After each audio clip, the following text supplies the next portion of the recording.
Presidential Tribunal, Inec, speaks on deducting 2.5 million votes from Peter Obi's score. The Independent National Electoral Commission has denied the allegation of deducting 2.5 million votes from the scores obtained by Labour Party presidential candidate Peter Obi in the 2023 election. Inec made the denial in its final address to the Presidential Election Petition Tribunal in the case by Obi and his party challenging the final outcome of the 2023 presidential election declared by the Commission.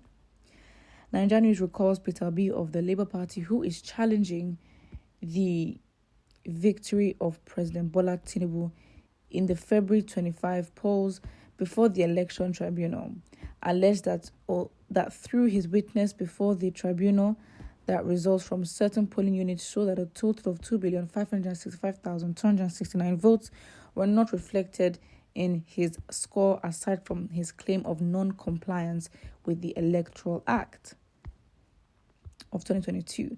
However, in their final address dated July 14, INEC-led counsel A.B. Mahmood said Obi failed to provide credible evidence to back his claim and therefore asked the court to dismiss the petition.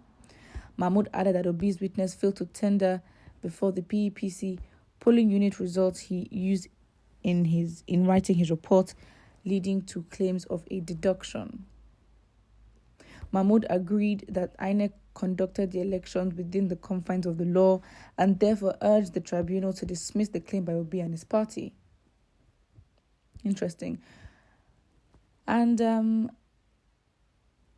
the thing is, we don't know what is going in court. Again, key evidences and things like, then it's an ongoing case. It would, at least for now, it's not going to be revealed to Nigerians. And I've also read the Electoral Act, and you can just tell, like, that is the biggest sign, if you need in writing, that this government is never going to do anything in the interest, or does not even plan to lead the country in the interest of the people. Because, again, within the confines of the law, INEC, the Act, it's very likely that within the confines of that document and that Act, that they actually did everything in accordance to the Act.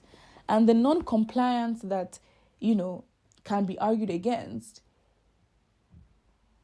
the Electoral Act deems it fit that the courts can see that they may be non-compliant. However, if the non-compliance did not substantially affect the outcome of the election, then nothing's going to happen.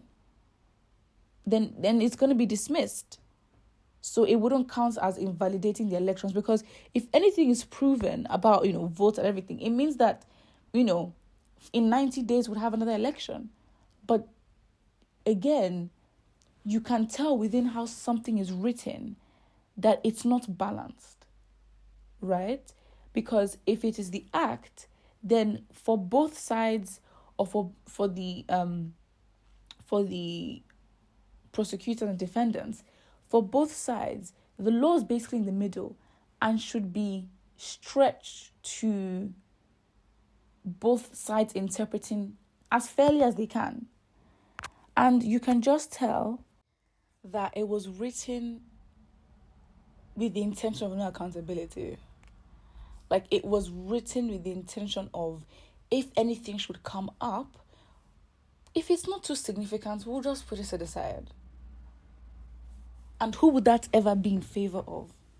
So it's like, even within those confines, if you're trying to defend, or if you're trying to bring up a case of non-compliance,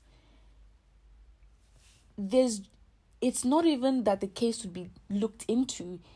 It's that the first judgment, or the process of even going through that, is to see if it substantially,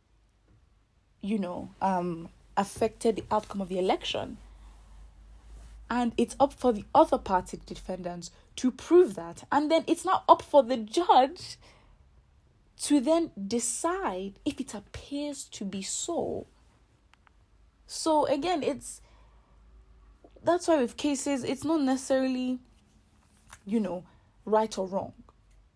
And that's where the problem lies. And then it's not necessarily right or wrong. In a corrupt system, you're literally shooting yourself in the foot. It's sad. It's very sad, but you know. So at the end of the day, I just think that it is actually quite sad. And that's why I say for us to really see the change that we want, we need to literally start from scratch. We need to, and obviously for some people that it's like, okay, we might as well just separate, have a different type of government restructuring, whatever that is. I just know we need to start from scratch and decide what Nigeria is going to be, because I don't think we ever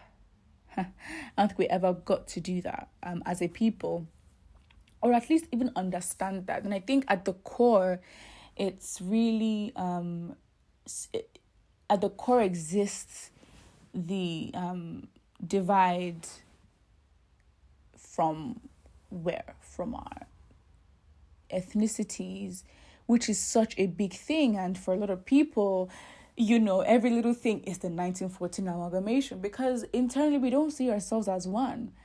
We don't, because again, there needs to be a core Nigerian identity, but then that was never decided. We never decided that for ourselves.